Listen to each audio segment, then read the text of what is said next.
Hey, it's me, Vicki Marie. Good morning, good afternoon, or good evening, wherever you are in the world. Please remember to like and subscribe and press the notification bell if you want to receive more videos like this. Okay, so my name's Vicki Marie. I'm here in mainland Spain and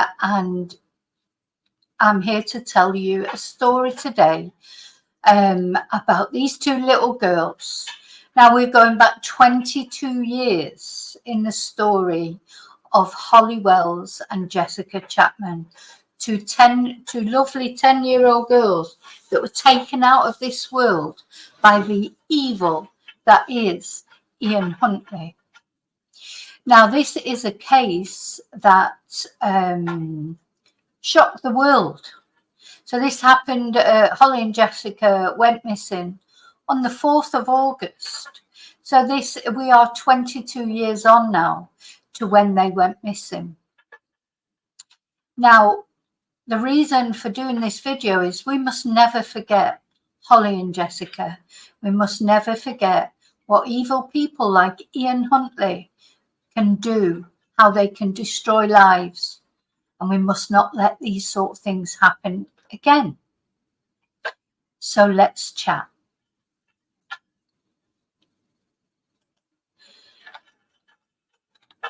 So there's quite a lot to talk to you about in this video. So I'm going to tell the story as best I can. I cannot fit everything into it.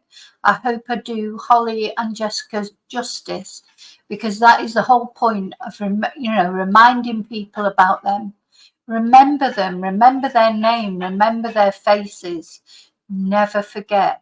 That is the point of doing this video. So I hope I do them justice, and my thoughts are with their families and also with the family of Ian, which I will talk about later. So this took place in Soham in the United Kingdom. It's a town and civil parish in the district of East Cambridgeshire in the UK. Now, it's a very, let's have a look at it. It's a very sleepy place. You know, it is one of those places, how often do we hear it? Oh, can't believe anything like that could happen here. How often do we hear that? Thing is, if you live in an inner city, or if you live in New York, or capital city, Melbourne, London, big cities like Manchester, etc. There's so many people, so many different kinds of people. You sort of almost expect things to happen. Soham is not like that. Soham is a tiny little village. I think there's only 10,000? The population, 12,000.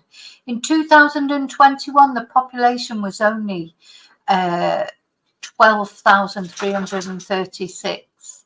So I'm imagining that when this happened 22 years ago, it was an even smaller population. Do you imagine, out of a tiny population like that, you would not expect someone like Ian Huntley, the eventual sort of the baddie, if you like, in this story, to be there. Why was he there? That's what we're going to look at. Unfortunately, he was not from there. He came from somewhere else. And unfortunately, evil came to live in Soham. And it was like a perfect storm, if you like, everything conspiring to bring these poor little girls into the path of a killer. So we can see where it is. It's actually not that far from London, but of course it's in Cambridgeshire, which is a lovely part of the world.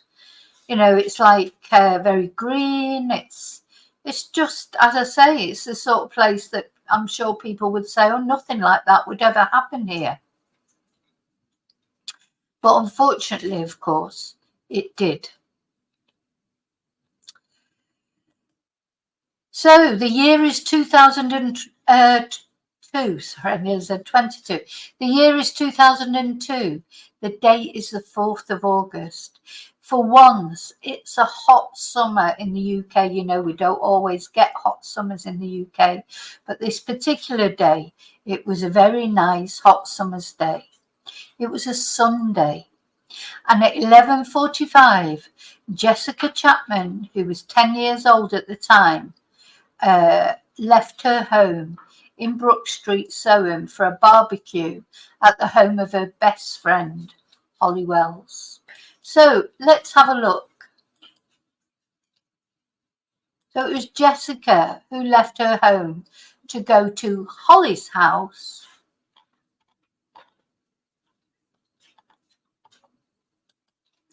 So this is Jessica, only 10 years old.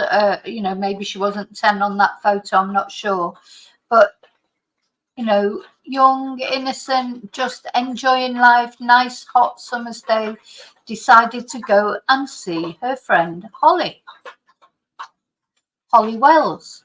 So she went round, Jessica went round to Holly's house, which was just around the corner.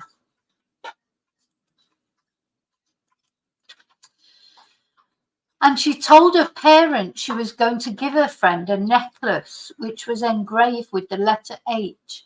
And she had bought this for Holly in a recent trip to Menorca, family holiday. And Holly was her very, very best friend. Anyway, those two girls and their other friend, Natalie Parr, played computer games and listened to music for about half an hour before Natalie returned home.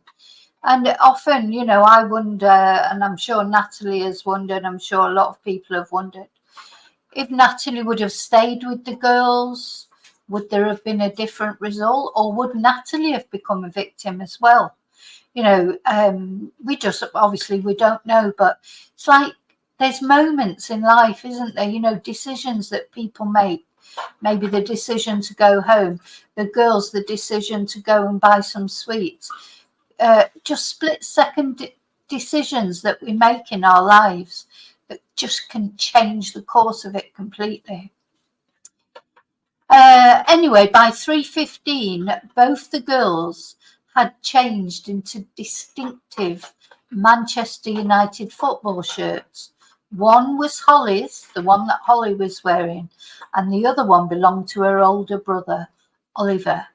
And at 5:04 p.m, Holly's mother, Nicola, this is a picture of Nicola with Holly when Holly was younger, took a picture of the two girls. And this was very fateful, wasn't it? Because we know, because of the time on the clock, it was exactly 4 minutes past 5 when Nicola Wells took this photo of Holly and Jessica. And this became, of course, you know, the photo that would haunt us all on our screens.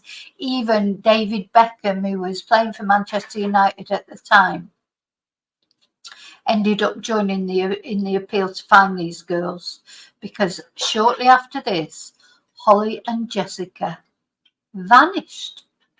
You know, remember that? Vanished off the face of the earth. But we know, don't we, from other cases, people do not just vanish off the face of the earth, of course. They're somewhere. And Jessica and Holly were somewhere. Unfortunately, it wasn't in a good place.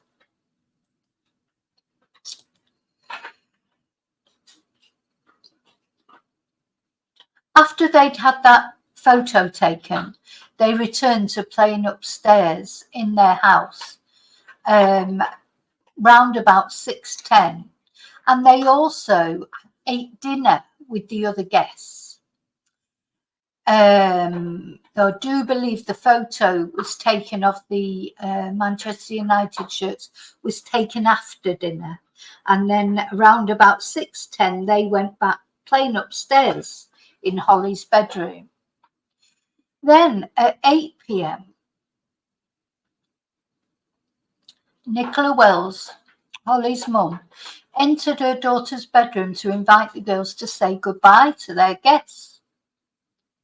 Only to do, because they'd been having a barbecue, only to discover both children were missing. She was alarmed, so she told the girls, Holly's father, Kevin. So this is Kevin Wells. I always think Kevin looked quite, well, certainly at this time, was around the time of the funeral or the court case, always looks quite haunted, bless him. I just want to, I'll say it often through this video. My thoughts are always with the families of these victims, because of course they are victims as well.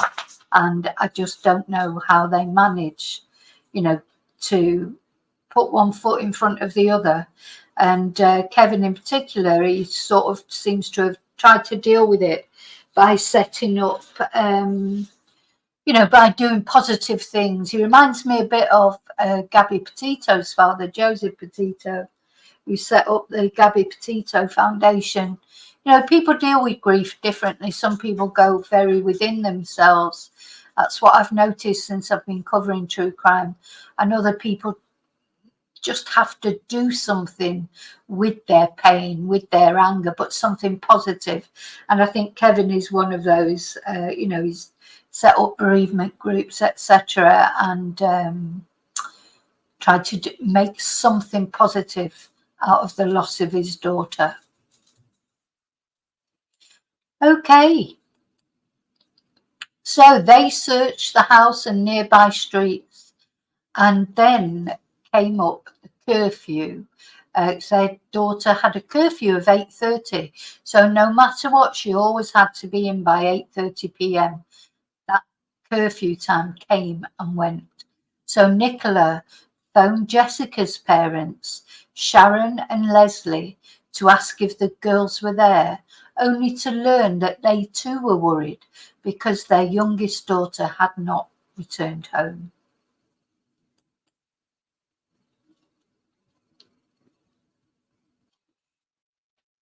So I think I'd probably been on the brink of getting in touch with Holly's parents, because they were wondering why Jessica had been so long. She probably had a similar type of curfew. So panic ensued, really. So they all went to search the house. Well, they searched through the house, searched the nearby streets, and when they realised that they weren't at Nicola's house either, then they were both reported missing by their parents at 9:55 p.m. The search for Holly and Jessica in the 13 days of their disappearance has been described as one of the most intensive and extensive in British criminal history. Police released CCTV footage. They did a reconstruction. There were many alleged sightings and false leads. I think we should be grateful there wasn't much social media at the time, or no doubt many conspiracy theories would have emerged. I know that the parents did get a lot of trolling even then in those days. I don't know how people trolled them, by email or by message. I think Facebook was around, but every social media was in its infancy.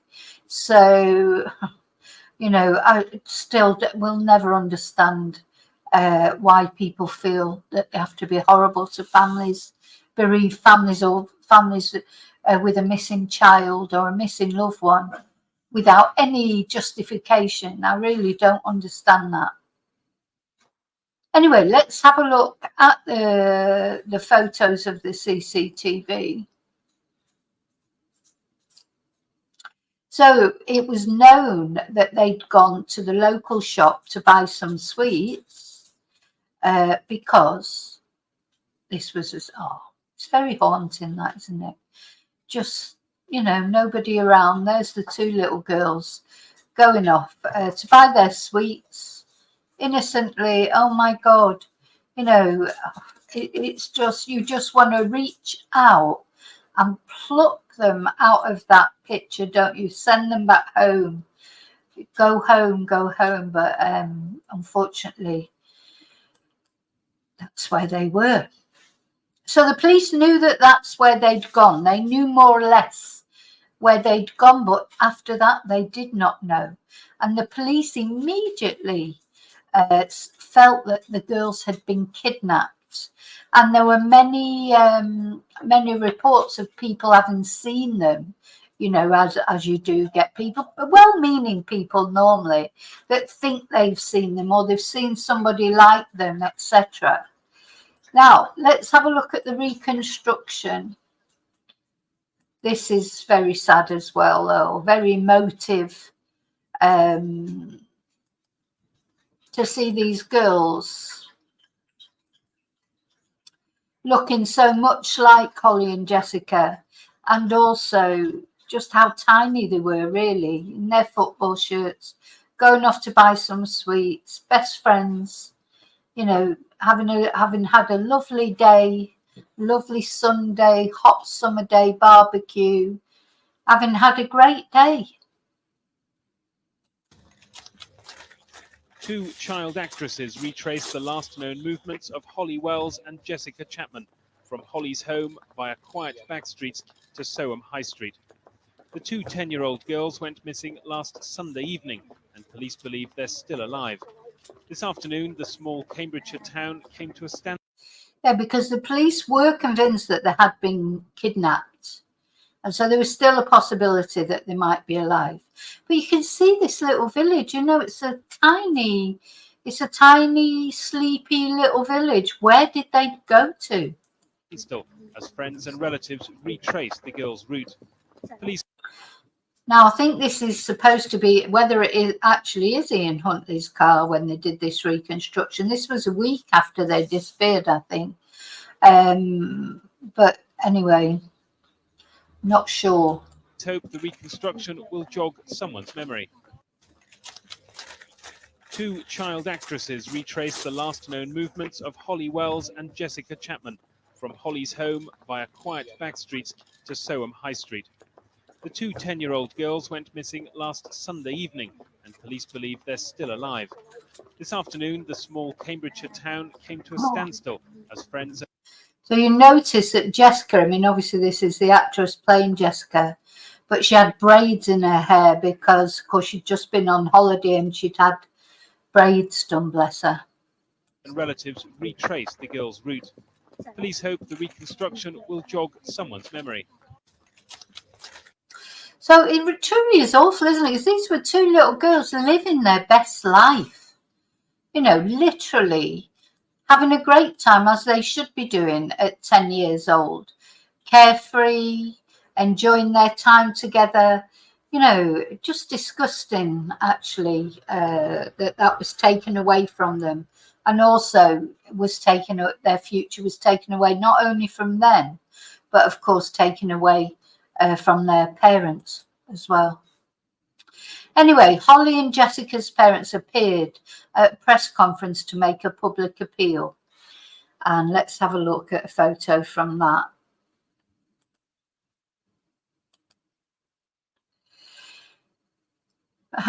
You know, whenever I see them at these press conferences that they did at the time, literally just fill up with emotion, because you can see, you know, sometimes people, you know, there's been people where people have been missing and people go. We watched recently Stephen Stearns, didn't we?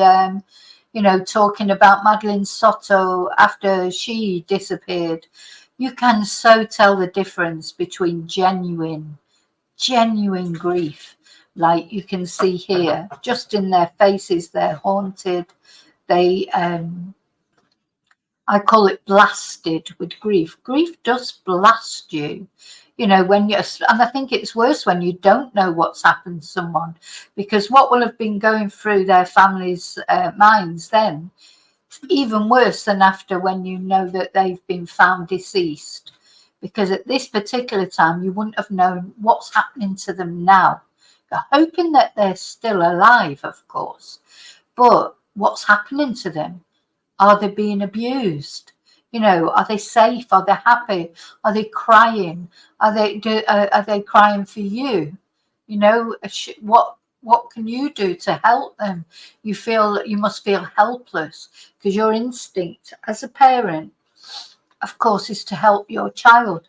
And when you're totally helpless like that, just don't know what's happened to them, and anything in the world could be happening to them in that moment as you're sat there. And it's just, the thoughts that be going through your head constantly. I would have to be sedated. I know that for a fact. And so, yeah, that is what grief looks like.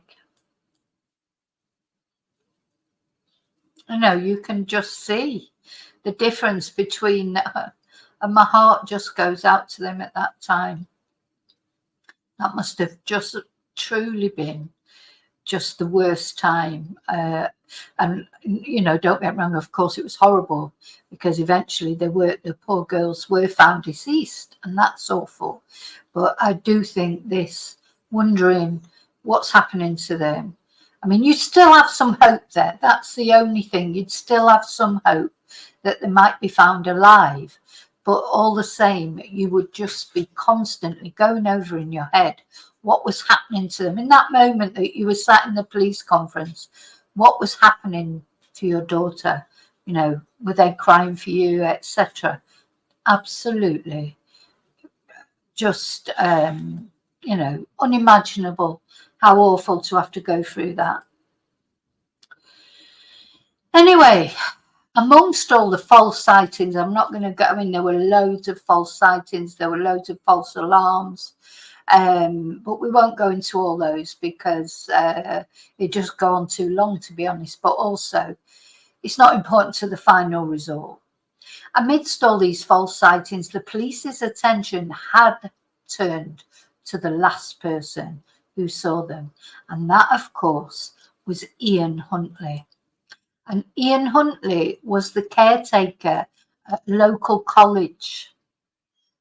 Just looking at him there, he's trying to look sort of all innocent and concerned.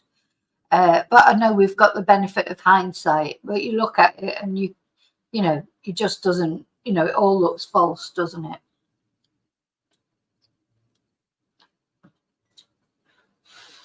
But Ian worked at the local college as he was the senior janitor or caretaker or something. And how he'd got that job, we're going to look at that later. He should never have had that job, because Ian Huntley, he already had a history of abusing children. So he should never have been given a job at a school. But what he had done is he'd moved away from where he'd lived before, probably for that reason. And of course, it was a different time then. Nowadays, I think you'd be struggling to hide a record, even if you moved out of the area, because of the checks that are done for anyone who's going to be working anywhere near children.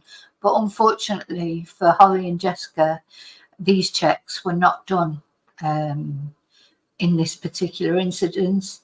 And Ian got this job at the college. And he went to live there in Soham from Grimsby. I'm going to show you in a minute the distance between the two places.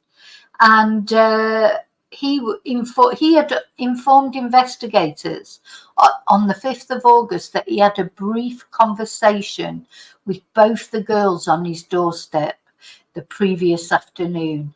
And according to him, Holly and Jessica were as happy as Larry, and they briefly inquired as to whether his partner, Maxine Carr, now Maxine, Ian was 28 at the time. His partner, Maxine, let's have a look at her. She had got a job at Holly and Jessica's school. She had moved there to Soham with Ian Huntley as his partner. And then she got a job at their school as a teaching assistant. And it was a temporary job, and she had applied to stay working there. Anyway, apparently she did not get the permanent job. And Huntley said that they had inquired as to whether Maxine had got the job, because they loved Maxine. They really liked her. I think Maxine, she was quite childlike herself. And men like Huntley, they gravitate towards childlike women, don't they? You know, because, you know, at the end of the day, Huntley really, his interest lay in very, very young women or girls. But of course, he couldn't do that publicly, so he gravitated towards a woman, because she was, I think she was younger than him, but she was in her early 20s. He chose a woman who was quite childlike herself. That's the only way, you know, I've seen that happen with people I know who found out their ex-husband was actually a child lover. But that particular person that I know, she's very childlike too, small in stature, very slim. You know, if you didn't see her face properly, she could be a child. You know, in her face you can tell she's an adult, but her actual build, etc., very childlike. And I think you know, if you saw her in a poor light, you would think she was a child. And I think that about Maxine. I think she's got a lot of childlike qualities. I think this is what these men do. They pick a woman, if you like, and I suppose it works the other way, because not only men that can be paedophiles, is it? But they pick someone because they can't openly have a relationship with a child, so they pick someone who's childlike. So he said that when he had replied that she did not get the job, one of the girls had said, "Oh, tell her we're sorry," and then they had both walked along College Street towards a bridge heading towards Clay Street. Now, Ian Huntley and Maxine Cart lived in like a tied accommodation from the college. You know, they lived in College Close, and that was accommodation that came along with the job. That house has now been razed to the ground.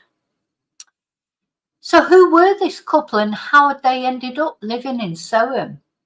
Now, Ian Huntley was born in Grimsby, which is in Lincolnshire, and he was born there on the 31st of January 1974, and he was the first of two sons born to Kevin Huntley and his wife Linda, and the second was Wayne, who was born in August 1975. So only a year difference between Ian and his younger brother Wayne.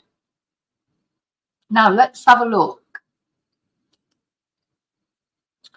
I want to have a look at the distance. Yeah, hang on, sorry.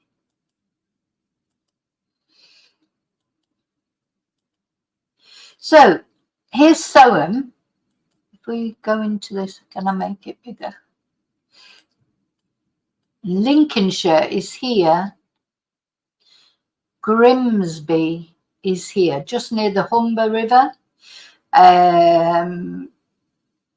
Scunthorpe, Sheffield is over here. Grimsby is it's on the coast, isn't it, by the look of it? I've never been to Grimsby. I don't think I want to go, to be honest. But they'd moved then to, where are we? Further down, further down, further down. Let me just find Soham again.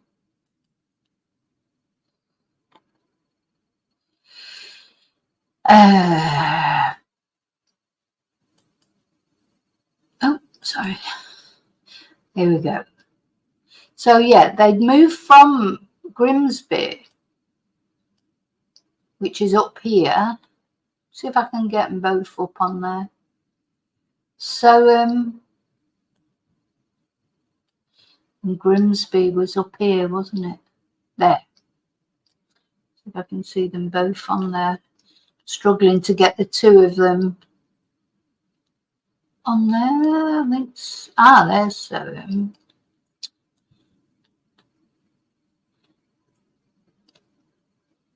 Yeah, I'm struggling to get both of them to come up on there.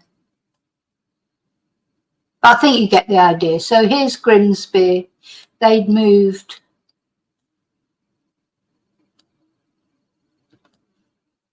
down here too. So you can see it's not that far away. But it was far enough away so that nobody knew Ian Huntley, did they, in Soham. So he'd applied for that job. He must have seen it somewhere. Don't know how he found the job or if somebody told him about it, or as far as I know, he didn't have any friends in Soham, etc.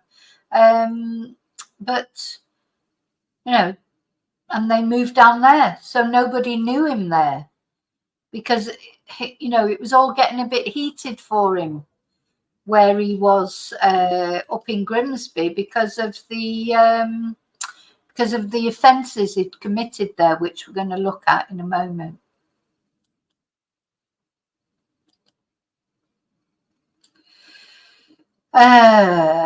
So yeah, he was born there in Grimsby on the 31st of January, and then a year later his parents had a son, Wayne, and he'll be important in this story. You'll see in a moment. So now it's said, of course, these are all things that come out after Ian Huntley is known as being a killer. So we've got to take things a little bit with a pinch of salt. We don't know what he was really like when he was a child, but it's said that he was timid and he was something of a mother's boy. I just think they always blame the mother, to be honest. You know, what about his father? Anyway, in his early years, apparently he frequently threw tantrums in order to get his mother's attention, and childhood friends later remarked that he seemed to be afraid of his stern father. His school performance was average. He was reportedly a loner, an oddball, and an attention seeker, and he became a target for bullies. However, he did form a few friendships, apparently, via a shared interest in computer games.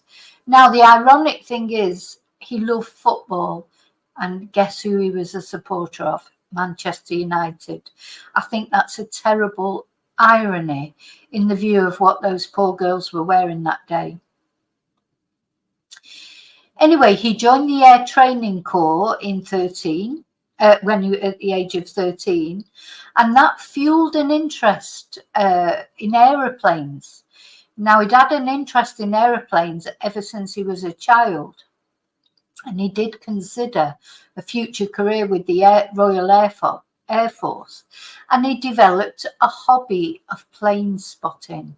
Now, this seems to be how he became familiar with RAF Lakenheath and the area around it, which let me just see, which becomes key later because that's where eventually the girls' bodies were found. Now, if we have a look, let's go back and have a look at Soham and the surrounding areas.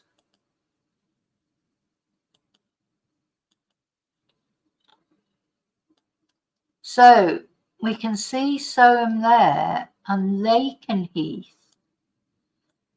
When I think, oh God, I hate these maps. Is it this way?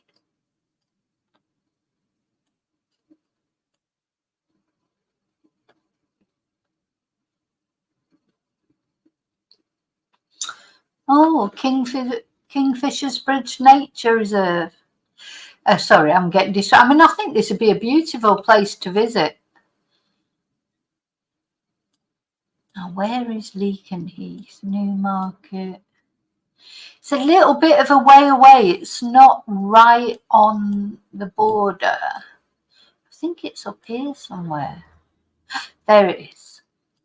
RAF Lakenheath. Now, apparently it was during his, and here's Soham. So a little bit of a way away. Apparently it was his plane spotting that meant that he gave him a knowledge of this area of Lakenheath and RAF Lakenheath, because that is where eventually he did take those poor two little girls.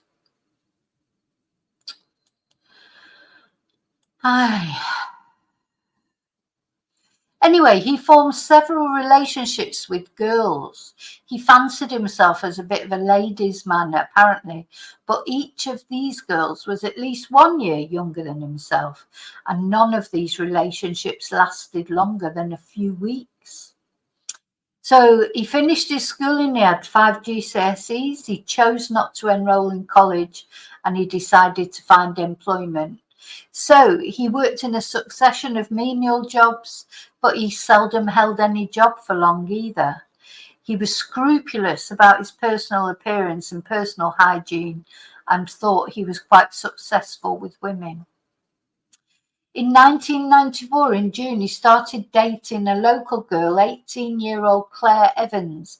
He met her in the local Heinz factory when he worked there, and only 2 months later, they got married at Grimsby Registry Office. However, the marriage was very short-lived because of his volatile temper, which surfaced within days of their marriage. Within a month, he had begun to regularly sex assault her, abuse her in many other ways. He even locked her in the house. He cut off her hair, and on one occasion he beat her so badly she actually had a miscarriage. So after several weeks of mistreatment, so very early into the marriage, she announced she was leaving him. And you know what he did in an attempt? This is something that these psychopaths, these coercive control people, sociopaths, whatever you want to call them, this is what my ex-partner did to me. In an attempt to emotionally blackmail his wife into remaining with him, he feigned an illness. Then he was drooling and faked an epileptic fit.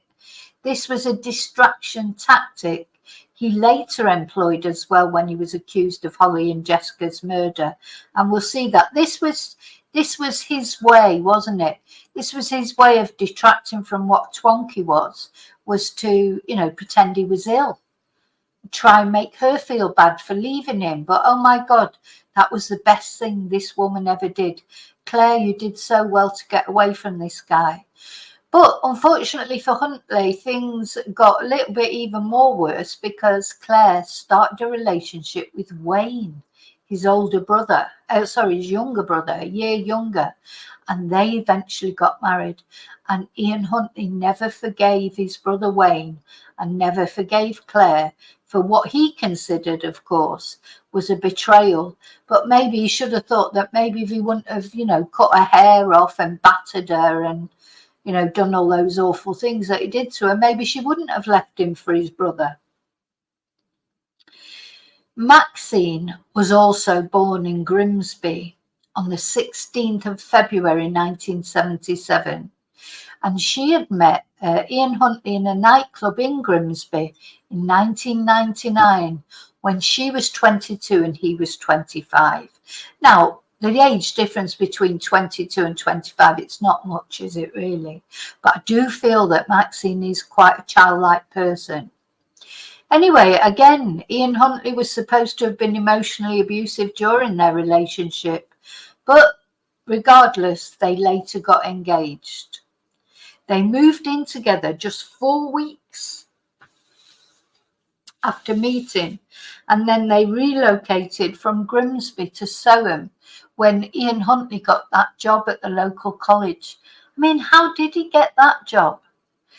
Because what had happened was after his marriage collapsed, he'd become more nomadic. He'd moved from one rented flat to the next, changed jobs frequently. He had a succession of short relationships, one of which was with a 15-year-old girl. And that's when he fathered his daughter, Samantha Bryan, in 1998. In 2016, Samantha, we're going to talk about Samantha at the end of this video.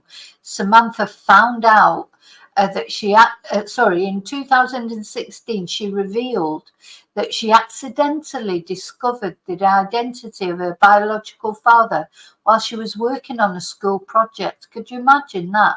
When she was 14, bless her. God bless her.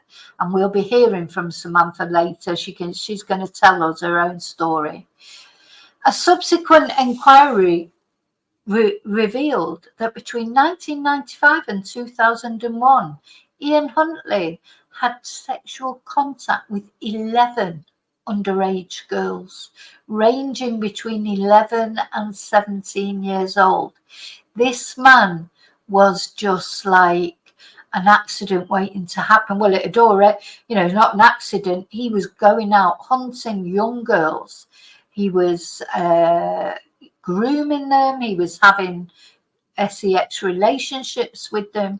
When he found Maxine, he found somebody that he could be respectable with, because she was at least 22 and not 11. God.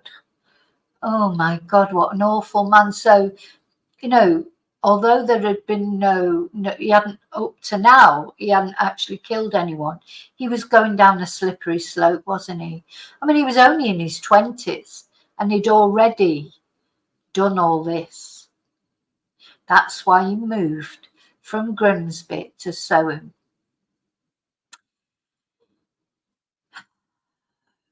Anyway, on January the 7th, 1998, he appeared in court after being charged with robbing a neighbour's house. So add, burglary to his crimes. That May, he was charged with the rape of an 18-year-old girl in Grimsby. Neither case proceeded to court because of lack of evidence. But the allegation of RAPE did taint him substantially. So I think that's probably the catalyst for him leaving Grimsby and going to Soham.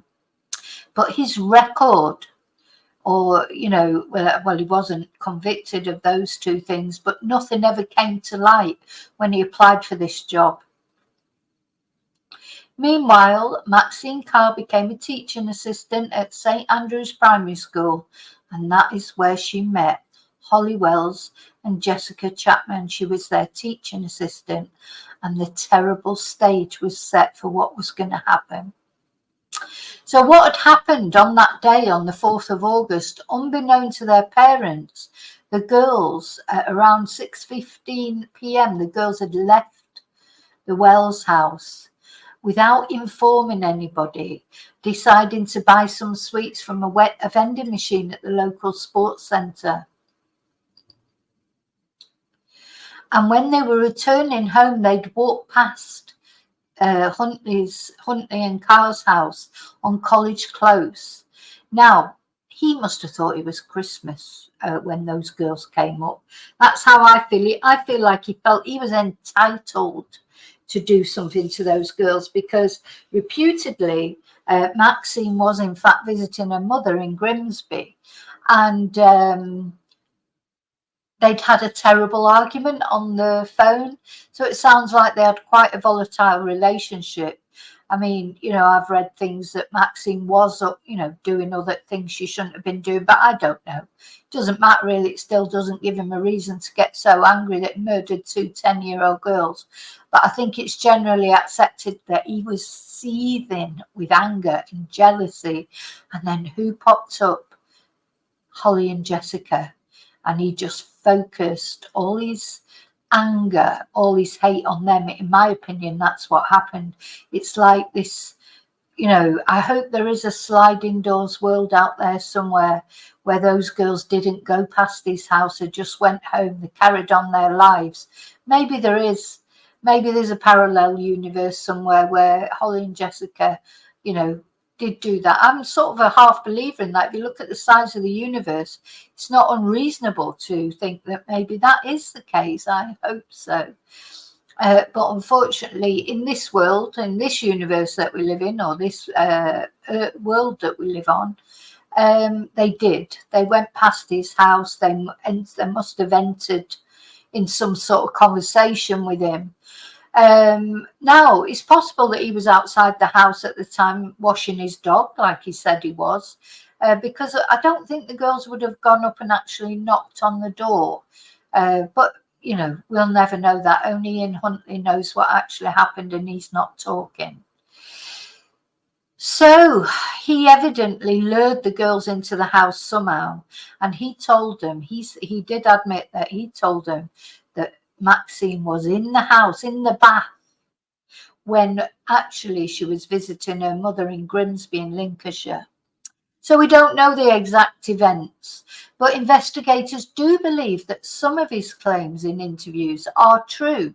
For example, maybe he had been cleaning his dog at the time the girls passed by his house at 6:30. It could be true. And that one girl had been suffering from a mild nosebleed. Might have been true. But the cause of death, eventually for the girls, was asphyxiation. And Jessica's Nokia 6110 mobile phone was switched off at 6:45 p.m. So it's heartbreaking, isn't it, to think that these girls were alive and well at 5 minutes, having a brilliant time. Yeah, having a brilliant time at 5:04. And then just a couple of hours later, it seems like they were probably deceased and had been victim of, the most awful attack. It doesn't bear thinking about what they went through in their last moments. Police were suspicious of Huntley's account, and a single police officer had searched his house on the 5th of August, but no incriminating evidence was discovered. However, the officer noticed that there was clothing on the washing line, despite the fact it had been raining, and also the house was very clean. So in reference to the evident extensive cleaning of the house's interior, Ian Huntley said, "Excuse the dining room, we had a flood." But the officer was unconvinced by Huntley's claims, and he was suspicious of his agitated demeanour. So Huntley was a suspect right from day one. The house was scrubbed clean. There was a lingering smell of bleach and disinfectant in the air.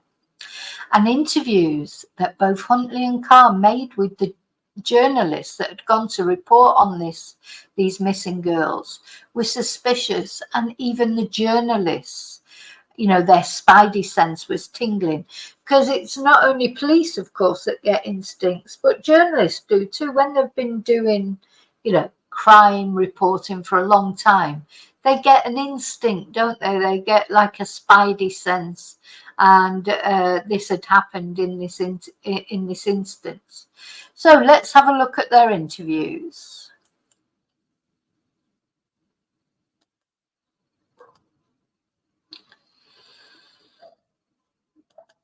Ian first.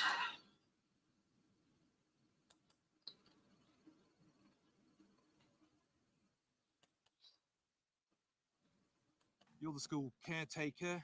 The girls, Jessica and Holly, would know you, and they saw you on the front doorstep. What went on? But I don't know the girls.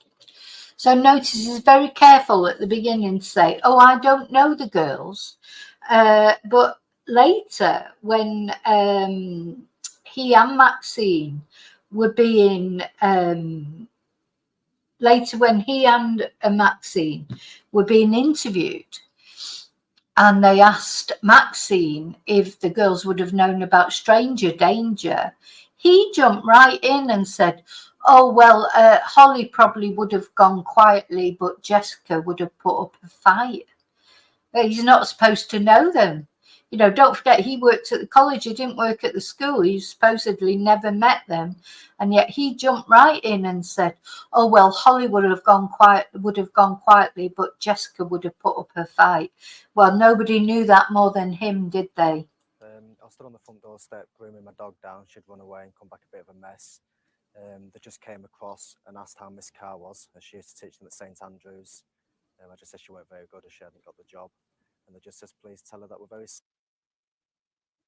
Hang on, I'm trying to get the sound up, but How did they? I'm fine, very cheerful. I can't. Chatty. I didn't see anything untoward. Nobody hanging around.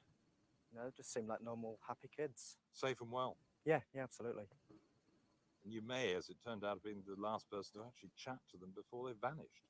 Yeah, that's what it seems like. And it's a mystery. Absolutely, yeah. Solved. Yeah, absolutely. I mean, everybody around here, I mean, I've been speaking to a lot of people. And what they're saying is, while there's no news, then there's still that glimmer of hope. And that's basically all we're all hanging on to. And there was nothing that Sunday evening that gave you a glimmer of suspicion that anything was wrong? No, not at all. You're the school caretaker. The lies, the effortless lies. Let's just watch it one more time. I know, sorry, the sound's not very good. You're the school caretaker. The girls, Jessica and Holly, would know you, and they saw you on the front doorstep. What went on? The girl, I don't know the girls. I was stood on the front doorstep grooming my dog down. She'd run away and come back a bit of a mess. They just came across and asked how Miss Carr was, as she used to teach them at St Andrews. I just said she weren't very good, as she hadn't got the job. And they just says, please tell her that we're very sorry. And off they walked in the direction of the library over there. How did they seem to you? They seemed fine, very cheerful, happy, chatty. I didn't see anything untoward, nobody hanging around. Just seemed like normal, happy kids. Safe and well? Yeah, absolutely. And you may, as it turned out, have been the last person to actually chat to them before they vanished. Yeah. Now, notice he's got his hands behind his back, because apparently he had some scratches. Why has he got his hands behind his back like that? Do you think maybe he's got scratches on his hands? He did have some scratches. He said it was the dog that had done it. That's what it seems like. And it's a mystery. Absolutely, yeah. Solved. Yeah, absolutely. I mean, everybody around here, I've been speaking to a lot of people, and what they're saying is, while there's no news, then there's still that glimmer of hope. And that's basically all we're all hanging on to. And there was nothing that Sunday evening that gave you a glimmer of suspicion that anything was wrong? No, not at all. You're the school caretaker. So that's his interview. Let's have a look at Maxine's.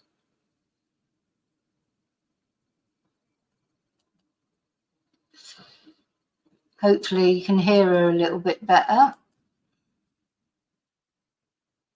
You knew the girls. What were they like? Tell us a bit about them. Lovely, really bubbly girls. They're ever so funny, they're brilliant, they're kind to everybody. They wouldn't say a bad word about anybody. And they love their families and everything, which is why nobody believes that they would ever run away. They was very close to all their family. Tell us something about this card you're holding. This is something I'll probably keep for the rest of my life, I think. It's what Holly gave me on the last day of term. She was very, very... She actually got a cross on as well, which is quite ironic, really, isn't it? upset because I didn't get my job, and she just gave me this with a poem on the inside, saying to a special teaching assistant, really, and we'll miss her a lot, and we'll see her in the future. And that's the kind of girl she was. She was just lovely, really lovely. That's the kind of girl she was. So that was quite significant. Everybody noticed that. I mean, sometimes, you know, you do sort of fall into that trap of, because the girls were missing and, you know, but it seemed very specific that that's the kind of girl she was, not that's the kind of girl she is. I wonder what happened to that card. I mean, I expect it was submitted for evidence. I don't know what will have happened to it in the end, if it'll still be there floating around as evidence somewhere, but bless. Really very sweet, isn't it? Yeah.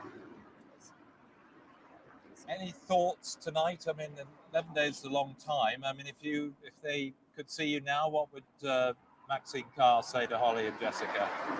Just get on a phone and just come home. Just come home. Or if... See, she can't look at the camera there. Do you see that? She's not meeting his eyes.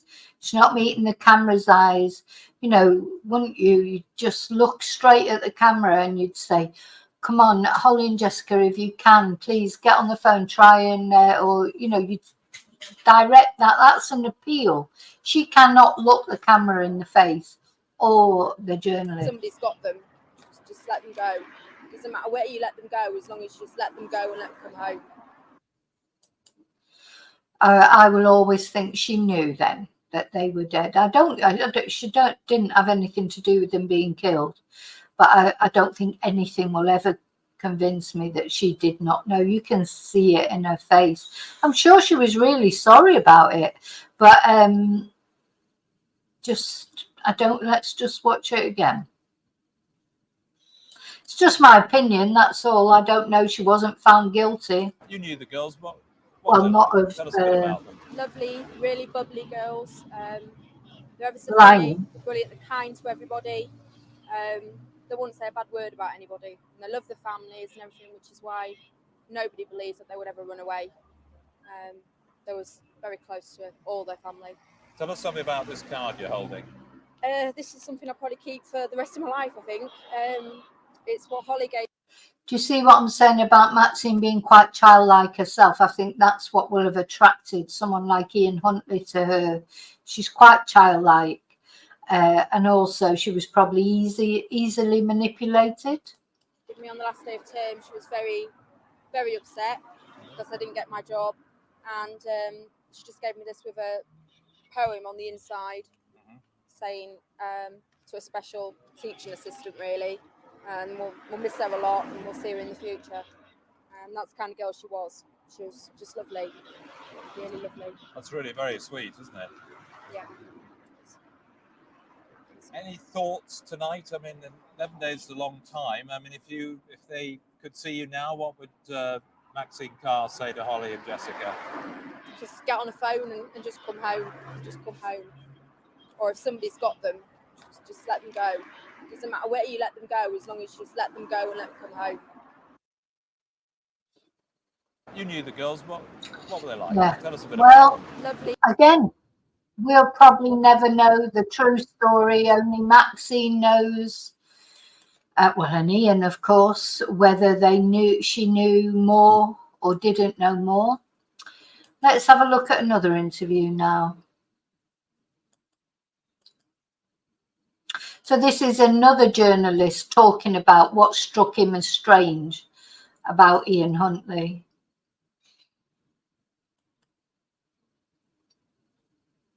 Ian Huntley didn't seem keen to talk. It slightly surprised me because normally I've found people are. Children are missing. People will help.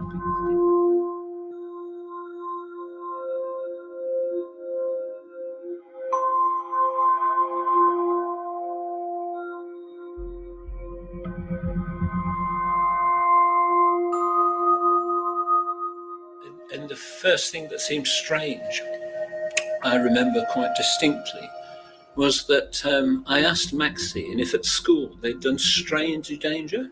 Ian Huntley jumped in straight away and he answered the question. And he said that he thought Holly would probably get in the car and quietly go.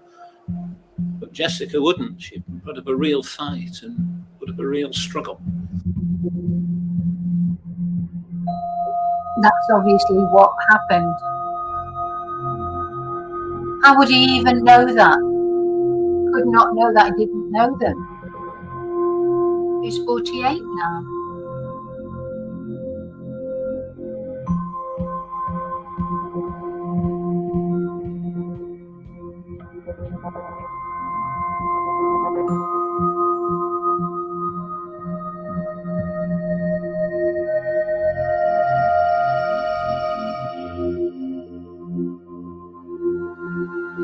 So I just want to say that house, College Close, it has been razed to the ground now. I think there's been a walkway put there or something, or a park, or I don't know what they've put there instead. But I do think, it's a good thing that they have, taken it down. What I couldn't understand was why hadn't they mentioned the dog? It struck me as odd that two children wandering around on a sunny August day would come across a man washing a big hairy dog with soap and a hosepipe and wouldn't see the dog. I simply couldn't believe there were two children on earth who wouldn't see the dog. But when we asked if we could photograph Ian Huntley, No, so this was him. Look, he looks like he's biting his nails. He's looking scared there, looking out. I think his hair must have greyed quite a bit just while all this was going on, because he knew he was good. He was just waiting to be arrested, really, and it affected his mental health at the time, or he said it did. So, but we'll see that in a moment. That was the third thing that was very strange. He simply adamantly wouldn't be photographed. And those three things seemed to me to be very strange. As I was rolling them around in my head, I simply didn't believe what he was saying. Yeah, now, of course, he was photographed and he was filmed, but he must have regretted that later, because he wasn't realising, you know, people would see him in Grimsby and think, oh, that's Ian Huntley, the man that RAP'd that young girl, or the man that broke into that woman's house, you know. So he was, you know, he was one of these sort of criminal masterminds, or, you know, like not, that think they're criminal masterminds, that we talk about quite a lot on my channel, people who think they're really clever, but actually they're not. I didn't understand how he could know how they'd react, and I didn't believe what he'd said about the dog. And I started to think, well, he appears to be the last man to have seen them. In all likelihood, the person who's responsible for their disappearance or death will be someone living locally. And I don't think he's telling the truth. So, as I say, journalists get a spidey sense just the same as police do. You know, you're reporting on true crime, etc., for a long time. You know, you start to develop a sense of when someone's lying, etc., I would imagine. So, on the 6th of August, Ian Huntley drove from Soham to Grimsby to pick up Maxine Carr. And shortly before they returned to College Close, a neighbour of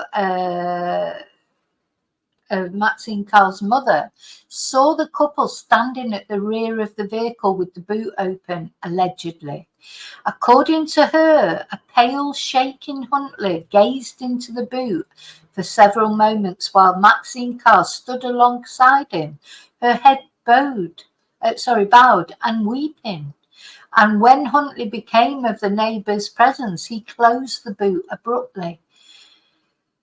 And then on the 23rd of July 2004, Maxine Carr, just before as the trial was coming up, Shirley Cat, Maxine Carr's mother, was sentenced to 6 months in jail for intimidating this witness during the trial. And her threats had nearly resulted in her retracting her statement at the time instead of testifying in court. Anyway, you know, so they're all right. She's just as bad, isn't she, the mother? Now, were Holly and Jessica in the boot of that car? Did Maxine Carr know more? I've got my own opinion about it, but we'll never know for certain. So don't forget what he said when he was interviewed. He said, I don't know the girls, even though later he said, oh yeah, Holly will have been quiet, but Jessica would have fought. I was stood on the front doorstep grooming my dog down. She'd run away and come back a bit of a mess. They just came across and asked how Maxine was. I just said she wasn't very good as she hadn't got the job, and they just said, please tell her we're very sorry. And off they walked in the direction of the library over there. That's what he said at the time.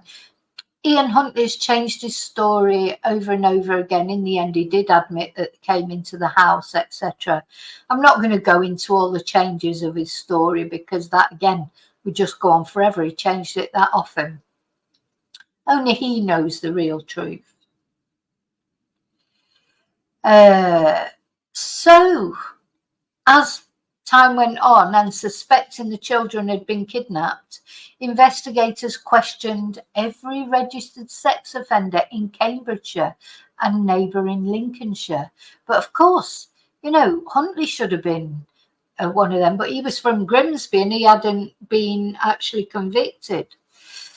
Anyway, so over 260 registered sex offenders across the UK and 15 high-risk Ps were also questioned and all eliminated from the investigation.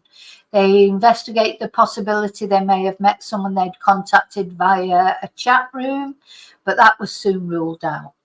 And in the meantime, Huntley and Carr continued to be suspected. So police were now suspicious of Huntley's account. A single police officer searched his home, and as I explained earlier, nothing in particular found, but just suspicions of his demeanour.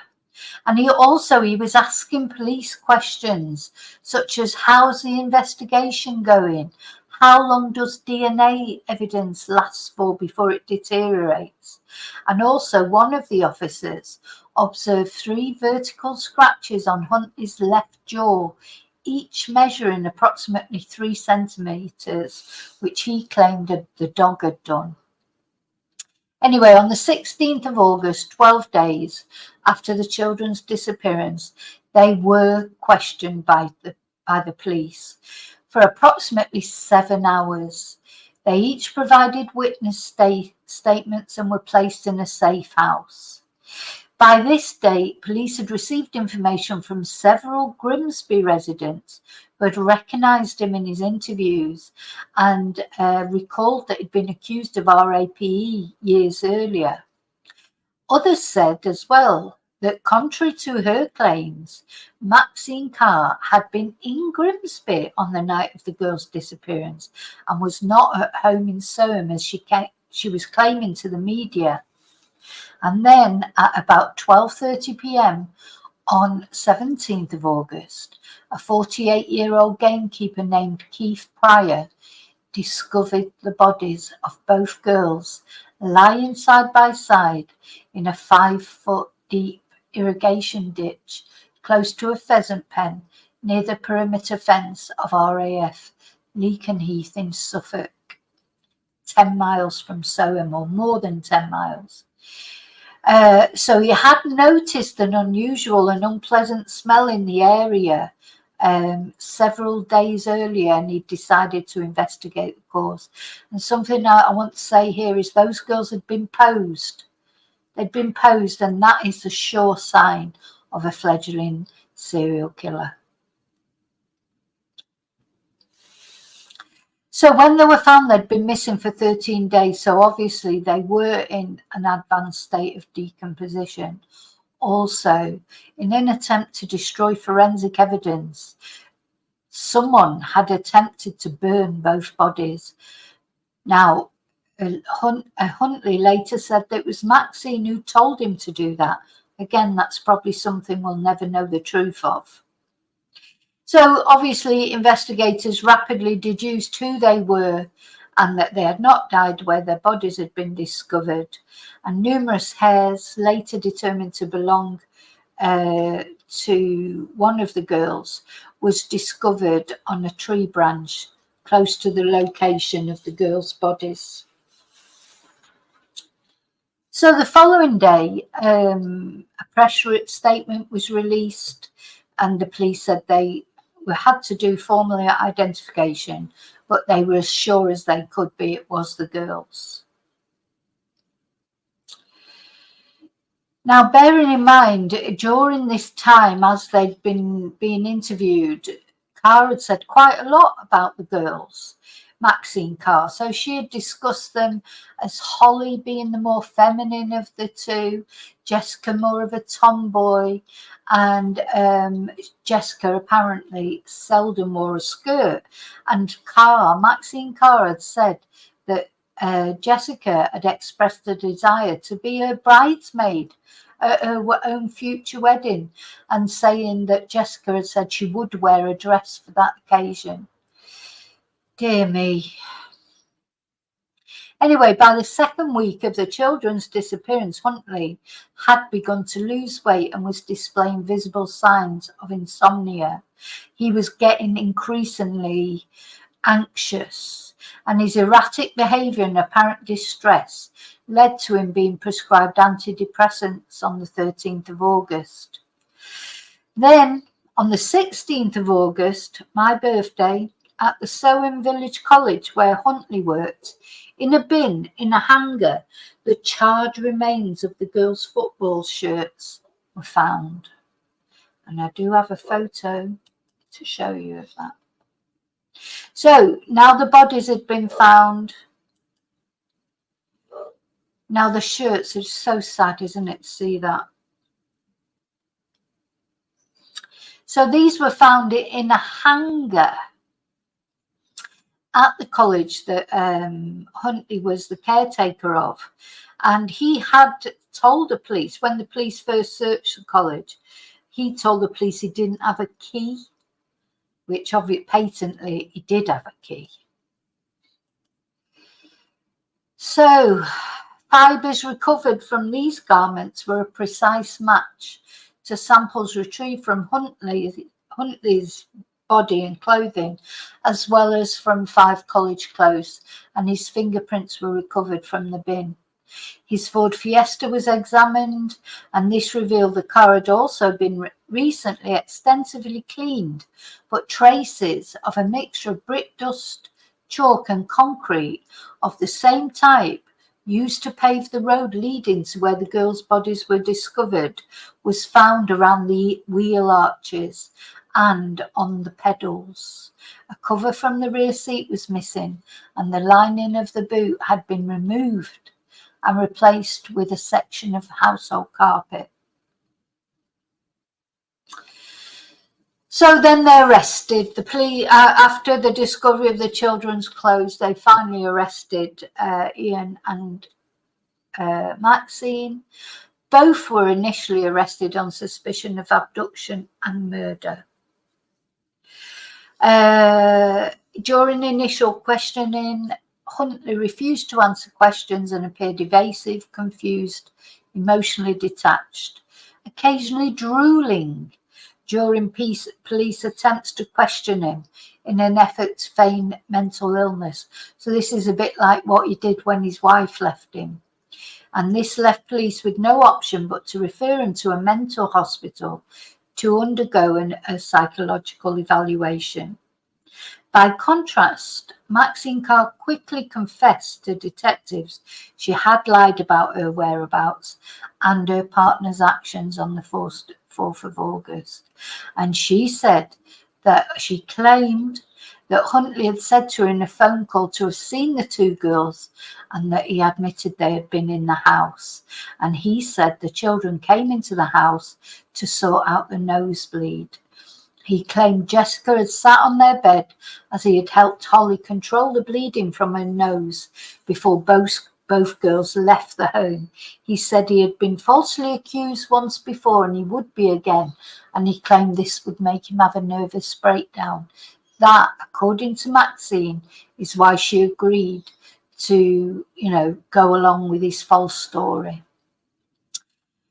So after she was informed of the discovery of the children's bodies and the evidence of his guilt, including his fingerprints being recovered from the bin in which the clothes had been found, she burst into tears, shouting, "No, he can't have been. It can't have been. He hasn't done it."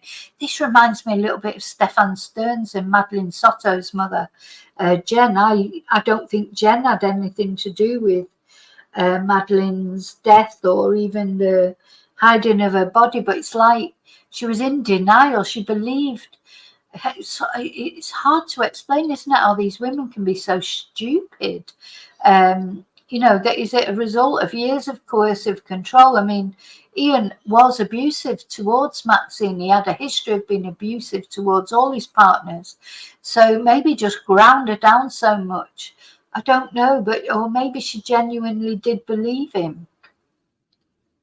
So she remained initially emotionally attached to Huntley, and she professed her belief in his innocence to both the police and her family.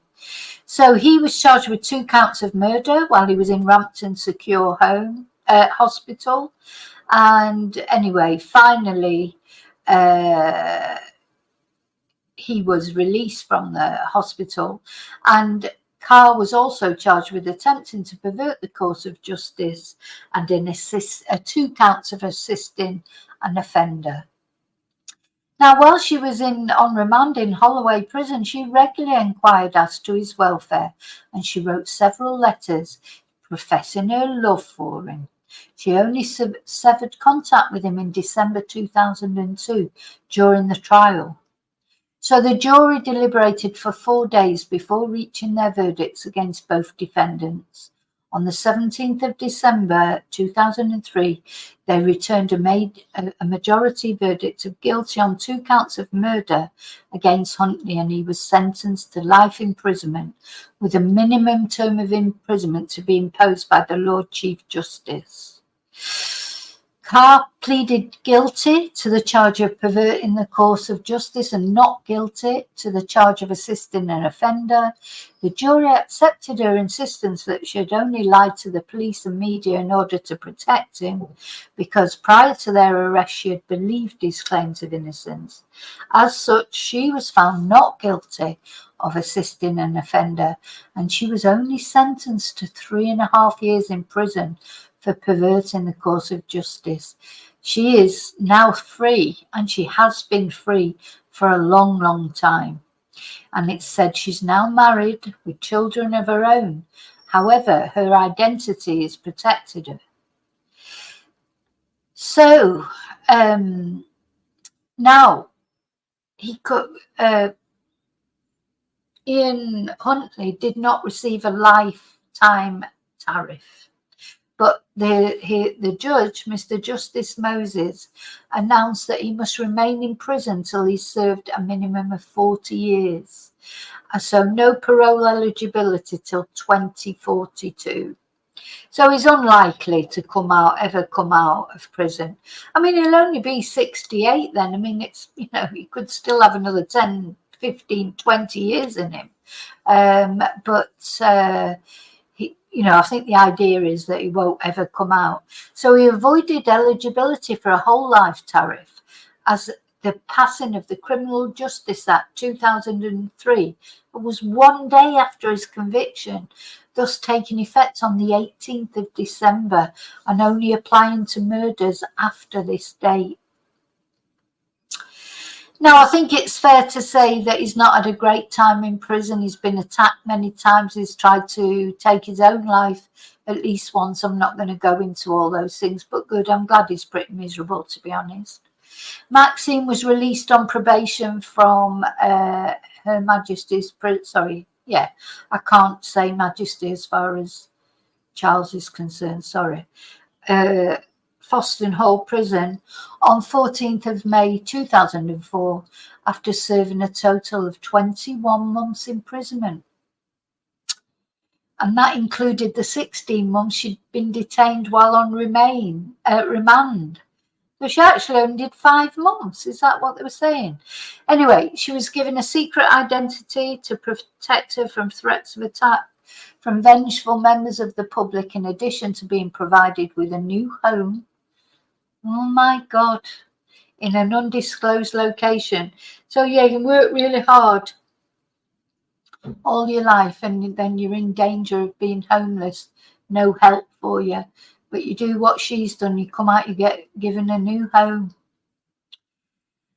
There's something wrong, isn't there? At the time, Carr was one of 4 former prisoners to be given a new identity upon release. And she won an injunction granting her lifelong anonymity on the grounds that her life would also otherwise be in danger. And the costs of imposing this order have been reported by differing tabloid newspapers as being between £1 million and £50 million. Now, bear in mind, this woman who wants to remain anonymous, she tried to write a book and get it published. So, I'm sorry, I would say fuck off, Maxine. Anyway, at least a dozen women have been falsely identified as being her and either persecuted or physically attacked due to false stories speculating as to her whereabouts and new identity, which have been printed in tabloid publications.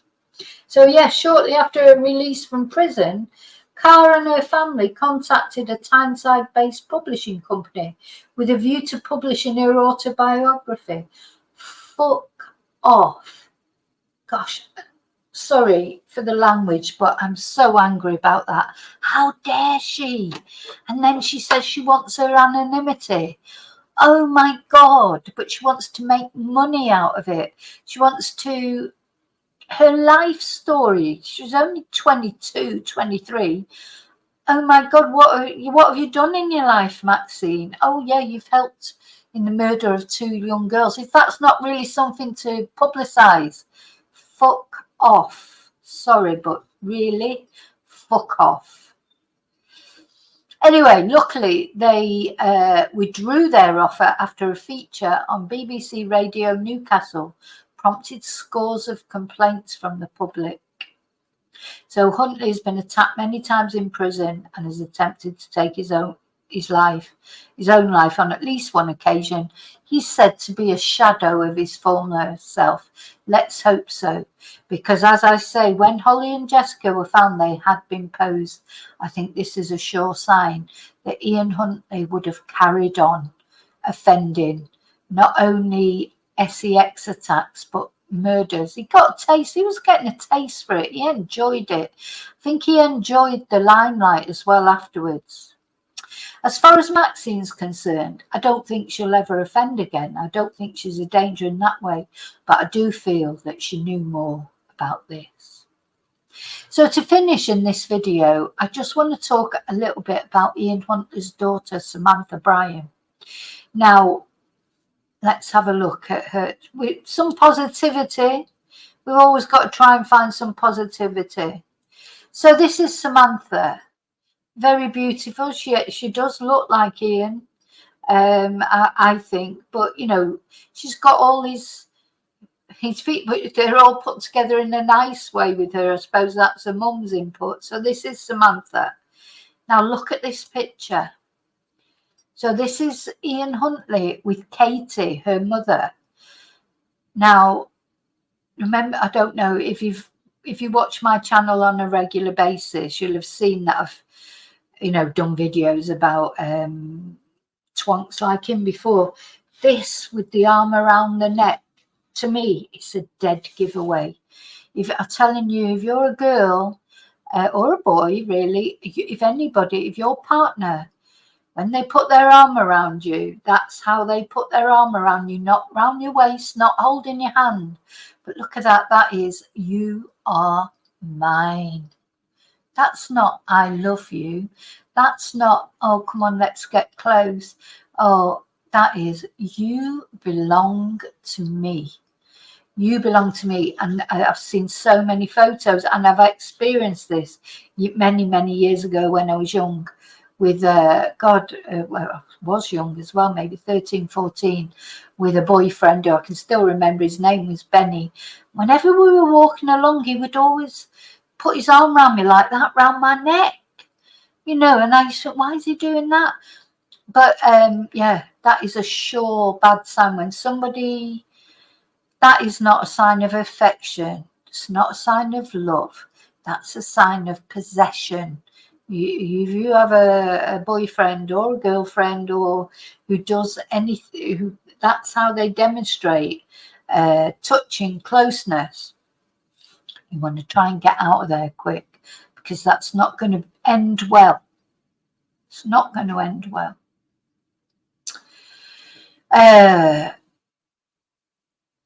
Okay, so we're going to have a look at Samantha, because I do believe that her story gives us the exact opposite vibe from Ian Huntley's story.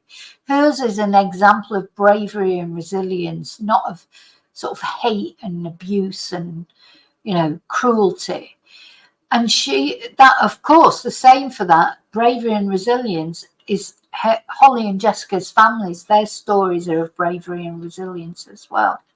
So they're all victims of the evil that lived inside Ian Huntley. Not only Holly and Jessica, the 2 little girls he so callously denied the rest of their life story. You know, it's just like, oh, what, you're having a good time, you're enjoying your life. Whoops, no, you're not. So these are like ripples in a pond extending out until they themselves decide to take control. They've taken their lives back from this individual. Let's have a look. Now, of course, unfortunately, Holly and Jessica cannot take their lives back. But these people, like their families, Huntley's daughter, they have taken their lives back.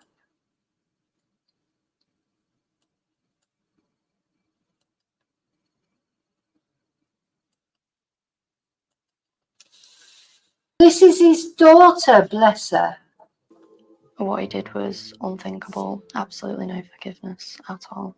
In July 2016, the Mail on Sunday revealed that Soham child killer Ian Huntley had a secret daughter called Samantha Bryan. Samantha only discovered the appalling truth 4 years earlier when, aged 14, she came across a story about Huntley online, which was accompanied by a picture of herself and her mother. Now Samantha wants to find out what really happened. Imagine that, you're doing a project at school and you Google it and it turns out that's your dad. Oh my God, that poor girl. To Holly Wells and Jessica Chapman, the 10-year-old girls her father murdered in 2002, a crime that horrified the nation.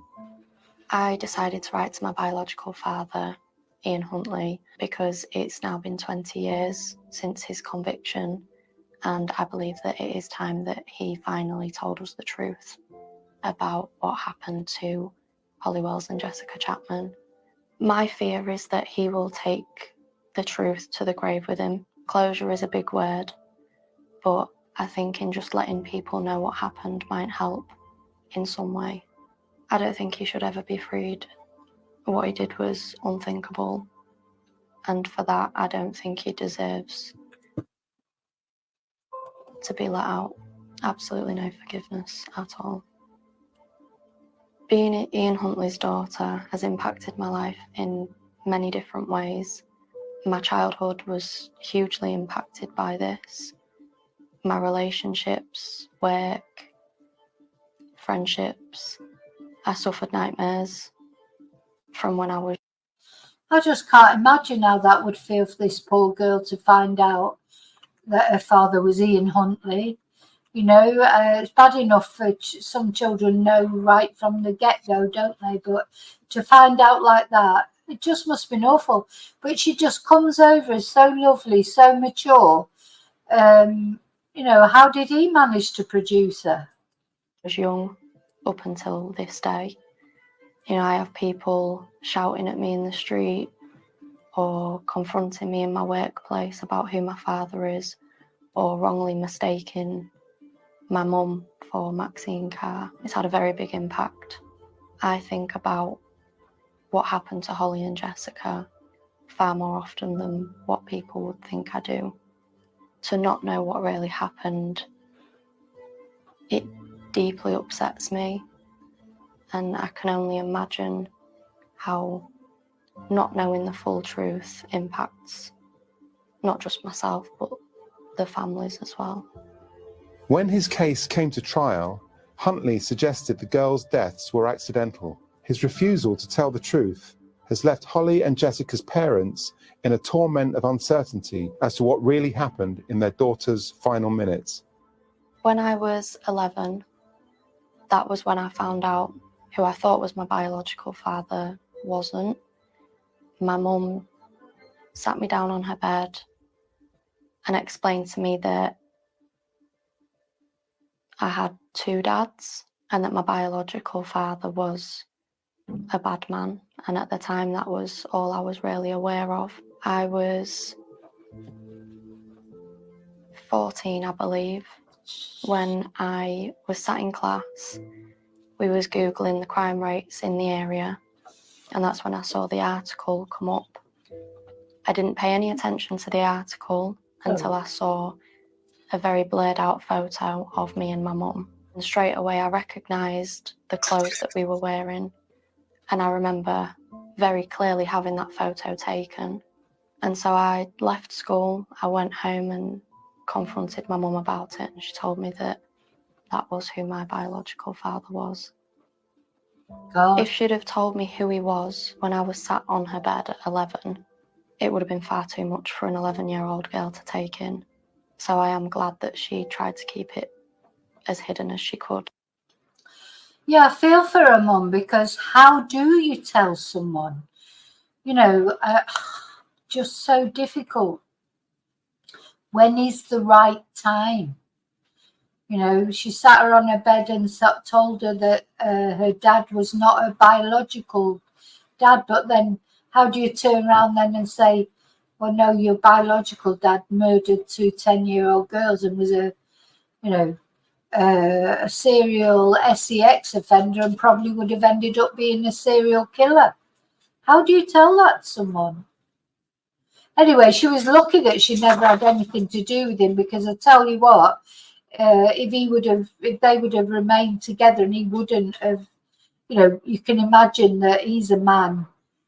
She wouldn't have been safe when she got older, when she was 10 years old. He seemed to like 10-year-old girls. I don't feel he's a person that would have stopped short of his own daughter. I mean, obviously the intention was there for her to hide it until I was older than 14. Fate had other ideas. Before it became public knowledge, I'm not too sure how other people found out. I don't know if it was they maybe saw the same photo and recognised me or recognised my mum. Yeah, that's it. He is her biological father, but he is not her father, her dad. He is not her dad in any way, shape or form. The main comment that I used to get was, the apple doesn't fall far from the tree. Oh. Which has always cut very deep with me, because I am the absolute opposite. There was a point when I was younger where I worried that everyone would think that and I would become isolated. Even with relationships, I've had people leave me and make comments about him and my connection to him. It was hard. I'm still very much trying to process my emotions related to this specifically. I still find it very hard to deal with. And this is also part of the reason that I wrote to him as well, because I feel like I need to fully process this just to move on. I don't want to keep feeling how I'm feeling. So for me, it is that closure as well. Dear Ian, I am writing to you to ask if you would consider meeting me. You won't realise this, but things have been very difficult for me through the years because of our connection. I have a lot of questions I want to ask you, as I feel I don't have a true picture of who you are due to things I have been told by others. I'm pleading with you to finally reveal the truth about the murders of Holly Wells and Jessica Chapman. I'd like him to consider meeting me. Obviously, I've written requesting his approval. I believe being sat face to face with him will allow me to fully accept what is and move forward. And I also hope to find out the truth about what really happened and try and give Holly and Jessica's parents that bit of closure as well. I think we all need it. To sit in front of him face to face, I believe, will give me the closure to move on and fully come to terms with who he is, what he's done. And if I can get the truth off him at the same time, I think that'll help a lot more people than just.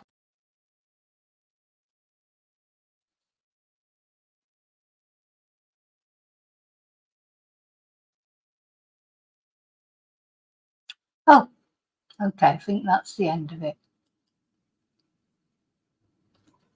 So yeah, she gives a positive, try and take some positives out of that. That's one good thing that Ian Huntley managed to produce in his life. I think she'll be a valuable member of society. The world needs more people like Samantha. And another positive thing, going back to Holly's parents, is of course Holly had a brother, Oliver, who is now an adult. And he's now expecting his second child. So Kevin and Nicola, Holly's parents, I don't feel myself filling up. At least they have a young grandson, and now they've got another grandchild on the way. That's some positivity. Thank God for that. And it must, as much as it must hurt that they've been robbed of that with Holly, they've been robbed of seeing her get married, having children, etc., or knowing what the woman, what kind of woman she would have become. She'll be forever 10 years old, won't she? But still, I just think at least this is positive. So Kevin and Nicola Wells have a young grandson and another on the way. And of course, their daughter Holly and best friend Jessica were killed in 2002.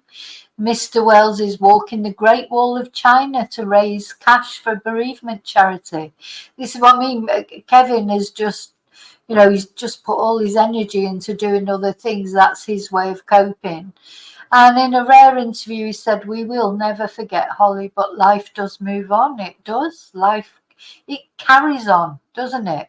No matter what happens, it's like you find it difficult to move on, but the whole world is moving on. So gradually, you have to either move on with it, or of course, some people can't quite manage that. I know that does happen too. But one way or another, you owe it to the person you've lost, I think, to live, because they would like to live if they had the chance. And that counts for people who lose through normal bereavement, like your parents or your grandparents. You owe it to people who have died, if it's through illness, or you owe it to them to carry on living. You really do, but just trying to make a difference. We're all just here for a moment, really. I mean, it is just such a short time that we're here, and some people, of course, a lot short time than others. And for that, at least while we're here, we have to try and leave some positive impact. So he said the intensity of your grief does diminish as the years pass. So, you could see how blasted he was with grief at that press conference originally. But Jessica's parents, Sharon and Les Chapman, they've rarely spoken publicly. They've dealt with it in a different way. We're all different. So they became grandparents for the first time 13 years after their daughter died. So I wonder how it's been for Oliver, because I'm not sure how old Oliver will be now. But it must have been quite difficult for Oliver, her brother, because he's got like all the responsibility, if you like, now of, for his parents. It'd be like, I bet he felt like a bit under pressure, I don't mean they'd have made him feel like that, but you think, oh my God, I'm the only child my parents have got left now. You'd feel like you'd want to make them proud. I mean, that's a beautiful picture, isn't it? With the poppies. And Kevin looks different in his face there. I don't know how old this photo is, but. So, yeah. And when was this article? Don't know when this article was. But this is 2015, so they may have other grandchildren by now. It just popped up while I was doing some research. I didn't know this, but so he said, after losing Holly, Nicola and I both witnessed and experienced the effects that bereavement and the grieving process can have on your life. So he's using that experience to help other people, and that's good. That's all you can do, is make the best of things. What, you get dealt cards in life. You just have to make the best of the cards you're dealt. You owe it to the person you've lost to do the best you can to keep, to honour their memory, etc. Do you see what I'm saying? Am I making sense? I'm not saying I've always done that in my life. I lost my best friend when she was only 19. I think I was 19. Gosh, it's that long ago now. But it's like you do feel like the world should just stop. It's like, don't you know that my best friend's dead? Why are you all just carrying on as if she unfortunately died in a traffic accident? But yeah, so she was denied all those things. All she ever wanted was to get married and have children.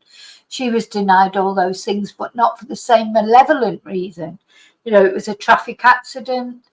The guy who ran her over, it wasn't his fault. It seems like she didn't look properly before she stepped out. She was distracted. She'd had an argument with her boyfriend.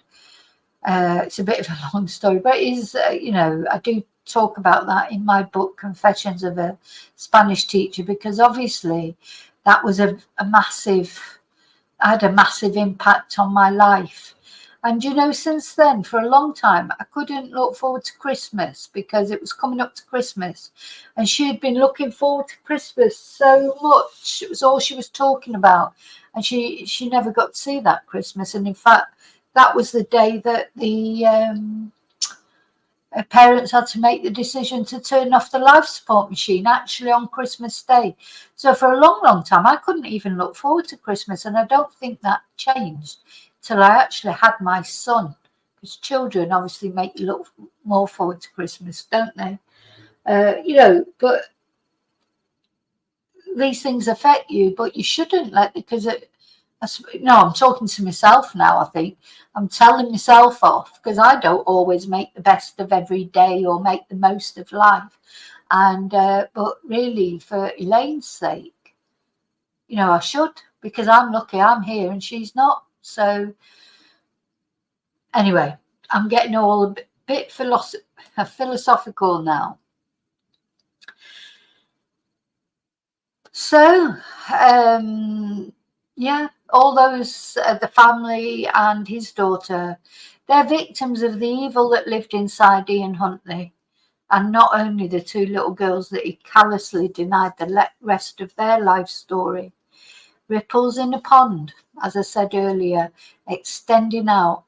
But one day they themselves take control, take it back, take their lives back from this man.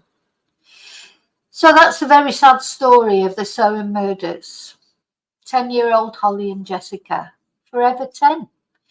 A story, a sad story of how evil came to a small English village where nothing like that ever happened, under the guise of Ian Huntley, possessed by the devil. I do believe in this possession. This man, he was evil. He was a fledgling serial killer and a child abuser. So my final thoughts go out to the families. I hope they have managed to cope over these 22 years with the loss of their beautiful daughters. So they've been cheated of so many things, and it must be really galling to know that the things they've been cheated of with for their daughters, Maxine Carr has been able to do. Get married, have children, be an adult. Anyway, so go, you know, there's nothing we can do about that. But my thoughts and prayers are also with Samantha, of course, Ian's daughter. She did not choose her biological dad, but in spite of him, she seems to be a better person than either he or Maxine Carr could ever hope to be. So fly free as well, Holly and Jessica, together and best friends forever.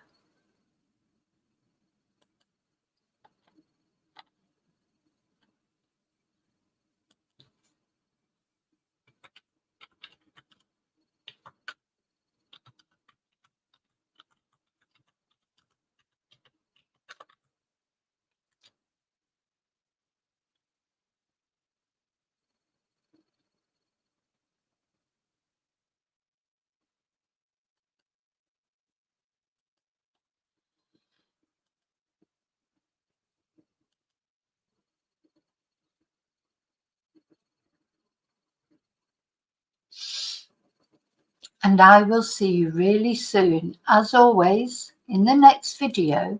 And until then, may your God go with you. I'm just going to play a few pictures to finish off, and rest in peace. Fly free, Holly and Jessica.